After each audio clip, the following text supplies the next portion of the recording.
এইবার যে টিমটার কথা বলবো সেটা অনেকটা রাজস্থান রয়্যালসের মতোই, লখনৌ সুপার জায়ান্টস। লখনৌ আইপিএলে যুক্ত হওয়ার পর ওইরকম আহামরি কোনো টিম করতে পারেনি, বা ওই রকম কোনো স্টার প্লেয়ার ইন্ডিয়ার মধ্যেই, বিদেশি বাদে দিলাম, ইন্ডিয়ার মধ্যেই ওরকম কোনো স্টার প্লেয়ার নিয়েছে। মোটামুটি মানের খেলোয়াড় তারা নিয়েছে, বারবারই মাটির পারফরমেন্সে অনেকবার অনেক ভালো করেছে, আবার অনেকবার অনেক পিছিয়েও গেছে। তো এইবার আইপিএল মেগা নিলাম শেষে যদি এই দলটার আমি রেটিং করি 10-এর মধ্যে, তাহলে এটা কেউ 6-এর উপরে যাবে না, এর উপরে দেওয়া যায় না। লখনৌ সুপার জায়ান্ট এবার তাদের মূল স্কোয়াডে 24 জন খেলোয়াড় নিয়েছেন, ভারতে নিয়েছেন 18 জন এবং বিদেশি খেলোয়াড় নিয়েছেন 6 জন, এবং তারা ধরে রেখেছেন নিকোলাস পুরান, মায়াঙ্ক যাদব, রবি বিষ্ণুই, আয়ুষ বাদোনি, মহসিন খান। আর নিলাম থেকে তারা কাদেরকে নিয়েছেন আপনারা অলরেডি স্ক্রিনে তাদেরকে দেখতে পাচ্ছেন, যার মধ্যে একজনের নাম না বললেই নয়, সেটা হচ্ছে ঋষভ পান্ট। লখনৌ সুপার জায়ান্টের টিমের সব থেকে দামি খেলোয়াড় হচ্ছে ঋষভ পান্ট। তার পিছনে খরচ করেছেন দলটি 27 কোটি রুপি। আর ঋষভ পান্ট শুধু লখনৌয়ের জন্যই সব থেকে দামি খেলোয়াড় না,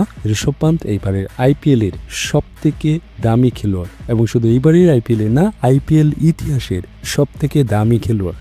লখনৌ ঋষভ পান্তের মধ্যে যে কি এমন দেখলো, যার জন্য যেই টাকা দিয়ে কয়েকটা খেলোয়াড় কেনা যায়, বিদেশি এমন অনেক ভালো খেলোয়াড়ই আছেন যাদেরকে কেনা যায়, তাদের থেকে বেশি দাম দিয়ে কিনেছেন। অবশ্যই তাদের একটা টিম প্ল্যান আছে, এই জন্যই তো তারা নিয়েছেন। এবার যদি লখনৌ সুপার জায়ান্টের শক্তিমত্তার দিকগুলো বলি, তাহলে প্রথমে যে পয়েন্ট আসবে সেটা হচ্ছে একই দলে দুই বিস্ফোরক উইকেট কিপার ব্যাটসম্যান, একটা হচ্ছে ঋষভ পান্ত ও নিকোলাস পুরান। লখনৌয়ের জন্য এটাই সব থেকে শক্তির জায়গা হবে, সেটা হচ্ছে তারা 2 জন বিশ্বমানের উইকেট কিপার পাচ্ছেন এবং সেই সাথে পরীক্ষিত ব্যাটার পাচ্ছেন, এবং শুধু পরীক্ষিত না, তারা খুবই বিধ্বংসী বিস্ফোরক ব্যাটার। এছাড়াও লখনৌয়ের যেই শক্তিমত্তার দিক থেকে যে পয়েন্টটা আপনার সামনে, সেটা হচ্ছে ব্যাটিং বিভাগে বিশ্বমানের পান্ত, পুরান ছাড়াও আছেন মিচেল মার্শ, অ্যাডেন মার্কারাম ও ডেভিড মিলার। লখনৌয়ের যদি শক্তিমত্তার জায়গাটা আপনি দেখেন, তাহলে আপনার সামনে প্রথমেই যে জিনিসগুলো আসবে সেটা হচ্ছে তারা বেশিরভাগই কিন্তু বিধ্বংসী ব্যাটিংয়ের দিকে নজর দিয়েছে। আপনি একবার সেই লিস্টটা দেখুন না, মানে এক কথায় বলা যায়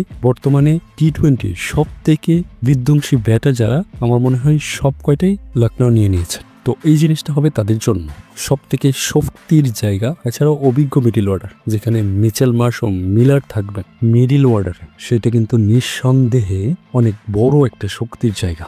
মার্শ আর মিলার লখনৌয়ের জন্য মিডিল অর্ডারে একটা প্রাচীর তৈরি হবে। এই জিনিসটা লখনৌয়ের জন্য একটা বিশাল শক্তির জায়গা। এরপর যে শক্তিমত্তার জায়গাটা আপনার নজর পড়ে, সেটা হচ্ছে নির্ভরযোগ্য ভারতীয় পেসার মায়াঙ্ক যাদব, হাফিজ খান ও আকাশদীপ। তারা 3 জনই বর্তমানে পেসার যাদেরকে নিয়েছেন, এবং বিদেশি এবং দেশি 3 তারকা, তাদের মিলে এটা একটা শক্তির জায়গা এবং নির্ভরযোগ্য শক্তির জায়গা সেটা বলা যায়। এই তো ছিল লখনৌয়ের শক্তিমত্তার জায়গা। এবার যদি দুর্বলতার জায়গাটা আসি, তাহলে প্রথমে আসবে উদ্বোধনী জুটি পরীক্ষিত নয়।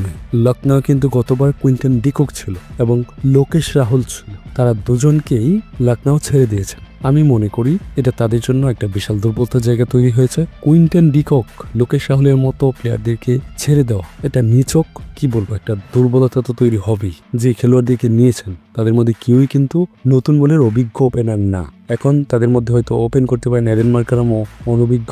ওপেনিং ব্যাটিংটা কিন্তু এত সহজ না, এটা কিন্তু খুবই গুরুত্বপূর্ণ একটা জায়গা। নতুন বলে ব্যাট করা এবং পাওয়ার হিট করা, এটা কিন্তু খুবই একটা চ্যালেঞ্জিং কাজ। সেক্ষেত্রে তারা যেহেতু ডিকক এবং রাহুলকে লস করেছে, তাহলে এটা তাদের জন্য একটা বিশাল দুর্বলতার জায়গা তৈরি হয়েছে। এখন দেখা যাক মাঠের খেলায় কি তারা এই দুর্বলতা কাটিয়ে উঠতে পারে কিনা, বা তাদের তো অবশ্যই একটা প্ল্যান আছে, সেই প্ল্যানটা কি কাজ করে কিনা। এছাড়াও দুর্বলতার জায়গায় যে পয়েন্ট আপনার আসবে, সেটা হচ্ছে বিদেশি পেসারের সংকট।